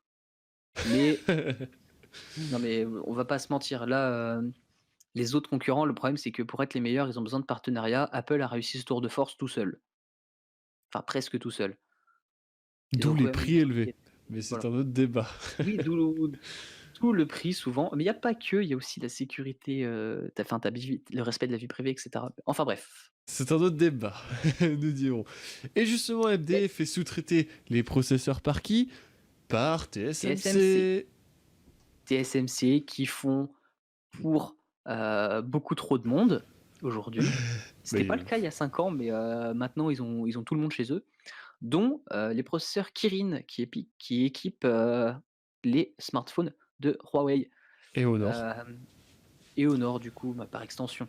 Ouais. Ce qui se passe, c'est que TSMC continue de livrer des processeurs à Huawei malgré, un p le demi-embargo américain. Parce qu'il faut savoir que TSMC, ça se situe à Taïwan, Taïwan qui est carrément sous la protection des Américains. Sinon, clairement, l'État chinois, il fait un raid et il récupère l'île. J'exagère un peu, mais c'est ce qui pourrait se passer. Si Taïwan est encore indépendant, c'est grâce aux Américains. Du coup, si, heu, ce qui se passe, c'est que Donald Trump a dit qu'il mettait tout en œuvre pour, que Huawei, coule, en gros. Enfin, j'exagère, mais c'est ce qui s'est passé, grossièrement. Sauf qu'on se rend compte qu'ils n'ont pas déployé tous les moyens, parce que TSMC, dans un communiqué, a dit que le gouvernement américain n'a jamais empêché TSMC de fournir Huawei. Et le fait que TSMC n'est pas que le gouvernement américain n'est pas obligé TSMC d'arrêter de fournir Huawei, ça veut dire que le gouvernement américain est loin d'avoir tout mis en œuvre pour bloquer Huawei. C'est là où on se rend compte que, bon là, on va pas partir en politique, mais le c cette histoire avec Huawei, c'était un peu des étincelles et de la poudre aux yeux. Ça a fait peur à beaucoup de consommateurs. Je pense que au final, c'était le vrai but recherché, c'était de faire baisser un peu les parts de marché de Huawei, mais pas d'anéantir Huawei. Sinon, ils auraient carrément bloqué les processeurs, l'accès aux processeurs de Huawei. Donc voilà, du coup, on se rend compte pour Huawei que, bah, Jérémy, si tu veux, tu peux en parler. Le seul souci, ça reste de récupérer un accès, total et correct aux technologies Google. Ah, bah, ça c'est sûr. Bah, aujourd'hui, je pense que c'est le problème majeur parce que technologiquement parlant, je pense au dernier, le Mate 30 Pro, etc. Il n'y a rien à redire, je veux dire, c'est propre. Vraiment, le souci, c'est que bah, sans les technologies Google, c'est pas intéressant en fait, parce qu'on n'a rien. Genre, on n'a pas de Play Store, on n'a pas de... Il manque tellement de choses. Et bon, d'ailleurs, petite parenthèse, mais c'est là où on s'aperçoit que sans Google, on serait un peu perdu. Parce que bah, c'est dur de s'en passer au final. Genre, il y a tellement de choses qui sont reliées à eux que quand on nous l'interdit, quand un constructeur n'a pas le droit de les inclure dans ses produits, en l'occurrence ses smartphones, ça fait mal. Ça fait très mal. Donc voilà, c'est là où on voit que en Chine, il y a, pas de souci vraiment pour Huawei. Par contre, en dehors de la Chine, parce qu'en Chine, Google est interdit, du coup, ils sont déjà, sur d'autres technologies. Mais le problème, c'est que je pense notamment en Europe. Aux États-Unis, c'est pas les plus gros consommateurs de Huawei, du coup, c'est pas un problème. Mais en Europe, où on a beaucoup de liens avec le marché chinois, le fait qu'il y ait plus Google, ben, on prend les utilisateurs néophytes, sans Google, c'est pas utilisable. Heu, on prend, beaucoup d'autres utilisateurs, même experts, sans Google, heu, C'est c'est compliqué. compliqué. Faut vraiment avoir la volonté de se passer de Google et donc voilà. Moi personnellement, bah, c'est pour ça que, je préfère un peu Apple. C'est que, si on veut se passer de Google, c'est très difficile en restant chez quelqu'un d'autre que Apple. Bah oui, Parce que, trop d'intégration, je veux pas dire que c'est, très bien fait, mais, c'est ce qu'on peut pas pratique. reprocher, c'est que au moins c'est pratique et voilà. Ouais, Il c'est il clair, contrôle pas totalement l'écosystème, mais c'est là où on se rend compte qu'il le contrôle beaucoup quand même. c'est clair. Donc Tu voilà. parlais d'Apple, et on va finir là-dessus, sur les AirPods Pro. Bah, du coup, ouais, on va finir avec Apple. La semaine dernière, ils ont sorti les AirPods Pro. J'avoue que je les attendais pas personnellement, enfin pas aussi vite. Ouais, Ils il m'ont y un avait peu plusieurs rumeurs surpris. déjà, hein. Oui, mais Ça a commencé à faire du bruit depuis j'avais quelques temps. j'avais parlé, j'avais dit qu'on aurait sûrement, une grosse keynote en octobre et tout, ou même début novembre. On n'en aura pas, Bah, clairement. du coup, non. Sûrement parce que, d'après ce que les impressions que ça me donne, c'est qu'il y a que les AirPods Pro qui étaient prêts. Les autres produits dont on avait l'impression qu'ils étaient prêts et plus que les AirPods Pro, apparemment ne le sont pas. Je pense notamment au MacBook Pro 16 pouces. Du coup, bah, Apple nous a sorti les AirPods Pro tout seul, en cachette. C'est ça que je trouve incroyable, c'est que, vraiment ils les ont mis sur le site, ils ont fait un petit communiqué, mais tu sais, un truc vraiment tranquille, comme s'ils Mise avaient à sorti jour. comme s'ils avaient fait une mise à jour nulle d'un produit que personne n'achète. Ouais, c'est Heu, pas l'habitude d'Apple. On a l'habitude de grosses campagnes de oui, mais com et non, tout. Ouais, non, mais il parce y a pas qu'au eu, final, y a pas la eu tout pub, le reste. elle est incroyable. Bah Genre oui. tout le monde ne fait que de parler de ça et c'est pour ça un peu qu'on finit avec ça, je vais pas dire en apothéose parce que, je me doute bien que ceux qui regardent le plus Jérémy, c'est pas les plus gros fans d'Apple.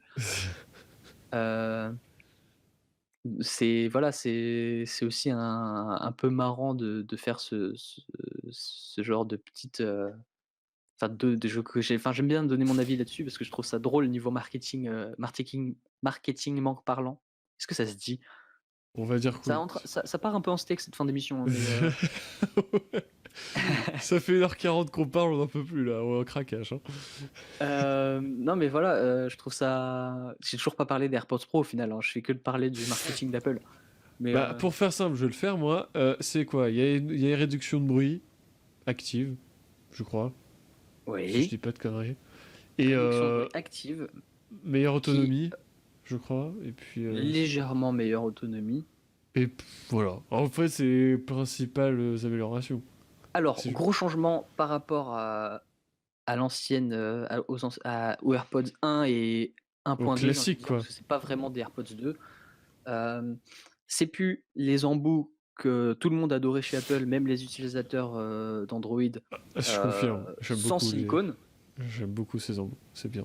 genre vraiment, qui étaient trop bien. Bon, qui conviennent pas à tout le monde, hein, mais Ah, moi, j'aime bien. qui étaient trop bien.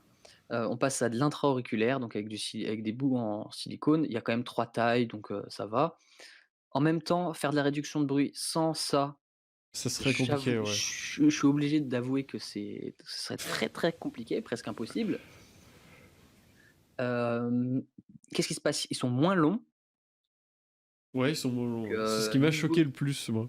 niveau design, là où tout le monde a craché sur, l'effet coton-tige des AirPods, 1re génération, bah, là maintenant ils sont en train de cracher sur le fait que c'est moins long et du coup moins esthétique. Bon, je ne me lancerai pas dans ce débat, très, subjectif du design parce que, les AirPods 1re génération étaient extrêmement critiqués pour le design. Au final, tout le monde les adore maintenant. Donc voilà, je suppose que c'est une habitude, pour ça a choqué les gens parce que c'est nouveau, mais je pense qu'on va s'habituer. Ouais, Ils sont je un peu pense plus aussi. gros, ce qui fait que enfin pas la technologie, mais la batterie a été remontée dans la grosseur, on va dire, qui est au bord de l'oreille. Il y a plus beaucoup de batterie dans les bâtons parce que enfin dans les bâtons, si je puis dire, parce que dans les bâtons, ils ont changé le maintenant c'est plus un double tap n'importe où sur l'écouteur pour, lancer une action. C'est une petite zone, quasiment cliquable. Je sais pas si c'est un vrai clic parce que j'ai pas pu les avoir en main et honnêtement, je veux pas les acheter parce que, mes AirPods actuels me conviennent parfaitement. Mais voilà, qui permet de faire, avant c'était soit Siri, soit Play Pause. Maintenant tu peux faire Siri, Play Pause, morceau suivant, morceau précédent et activer ou désactiver la réduction de bruit. Enfin, activer la réduction de bruit ou activer la transparence. Je crois que c'est comme ça qu'ils l'appellent. C'est comme sur les casques dernière gen Sony et peut-être Bose aussi, je suis pas sûr. Il y a un mode qui permet que ce qui est capté dans le micro soit rebalancé dans l'oreille. Ce qui Ah permet ouais. d'entendre pratiquement encore mieux son environnement que sans les AirPods Pro. Enfin ça, c'est une technologie un peu folle. Je l'avais testé sur des casques Sony, c'est assez incroyable et apparemment c'est au même niveau de qualité. Niveau isolation, on est au même niveau de qualité que le haut de gamme Sony ou le Bose QC35 version 1.2, qui voilà, c'est une référence, donc si je vous dis ça, vous savez que, c'est good. Après, problème de l'intra-auriculaire. Vous Ouais, aimez, vous aimez pas, après, c'est, une question de goût. Après je je pense. pense aux true wireless Sony, apparemment les AirPods Pro sont largement au-dessus. Moi, je pense que c'est la meilleure solution pour avoir une bonne réduction de bruit. Donc, ça me gêne pas. Donc Euh, voilà, je ne saurais que vous conseiller les AirPods première génération si, vous préférez enfin si vous êtes pas trop intra. Si vous voulez de l'intra et de la réduction de bruit, les AirPods Pro, je pense que ce sera le meilleur choix. C'est plus cher que la concurrence. J'avoue quand même qu'ils sont très chers. Tout le monde, se met d'accord là-dessus. Je crois qu'ils sont quand même à 280. Tu peux aller voir sur le site, dans la section acheter, vu que tu es dessus, je pense. Moi, je fais une Heu, mention spéciale aux mecs qui ont fait la page. Hein. Comme d'habitude, hein, c'est Ah, elle est Ah, c'est incroyable la incroyable, hein. page. Le début, franchement, c'est tout mais c'est comme ça sur tous les produits Apple. Donc voilà, de très bons, true wireless, apparemment de très bons intras. Les retours sont un peu, mitigés sur le fait que ce soit des intras. Je précise, tous ceux qui ont pu les tester sur internet sont d'accord que, c'est des excellents produits, parmi les meilleurs. Après, on a eu des AirPods pas intra, tout le monde était content parce que toute la concurrence fait pas enfin pratiquement toute la concurrence fait de l'intra et là, le fait qu'ils fassent des intras, bon, voilà. Il y a des gens qui sont pas dérangés par l'intra, ils ont dit: «C'est génial». Il y a des gens qui sont dérangés par l'intra, qui ont dit: «Franchement pour de l'intra, c'est bien». Il y a aussi des gens qui ont dit que c'était nul parce que c'était de l'intra. Après, ces gens-là que j'ai entendu dire ça, ils vont continuer de les tester encore, quelques semaines, donc leur avis pourra évoluer et éventuellement on reviendra dessus, dans les prochaines semaines, même si je pense qu'au final, il y aura pas grand chose à dire dessus dans les prochaines semaines, mais voilà quoi. Du coup, le boîtier a aussi changé de design parce qu'ils sont plus rangés tout à fait de la même façon. Le boîtier est un peu plus large que n'était haut l'ancien boîtier. Par contre, il est beaucoup moins haut. Donc voilà. Je pense que j'ai tout dit. Je sais pas Ouais. si tu quelque chose à dire? Bah, j'ai vu qu'on pouvait graver un truc sur le boîtier gratos. Heu, bon, c'est normal, t'es pas forcément au courant, mais c'est pareil sur tous les produits Apple. Ouais, bah, Il y a toujours, il y a toujours un petit coin où tu peux graver un truc. je sais pas, c'est Mais écrit bon. gratuit, alors que c'est incroyable. Ah oui, c'est gratuit. Bah mec, pour 280 balles, une gravure, qui leur coûte, 5 centimes, tu peux me la faire gratuit, hein. On sait C'est jamais. gravé au laser, hein. Ils On mettent ça dans sait la machine, jamais. ça prend une seconde et hop, c'est fait. On s'excuse un peu, l'émission d'aujourd'hui a été très longue. Particulièrement, je crois que c'est la plus longue qu'on ait faite. Je pense que c'est la plus longue qu'on ait faite, mais bon, un peu J'ai- sur la fin, ça s'est un peu essoufflé, mais je suis pas sûr que ça soit la plus inintéressante ou celle Ouais, qu'on ait le moins bien faite. avec les débats qu'on a eu Voilà. entre autres avec Nate, etc., je pense qu'effectivement c'était pas mal enrichissant et intéressant, même pour nous. Donc on espère que ça vous a plu. Merci de l'avoir suivi. On se retrouve la semaine prochaine pour la prochaine émission. Sur ce, merci Thomas, et puis on se dit à très vite. Tchuss! Allez, ciao tout le monde!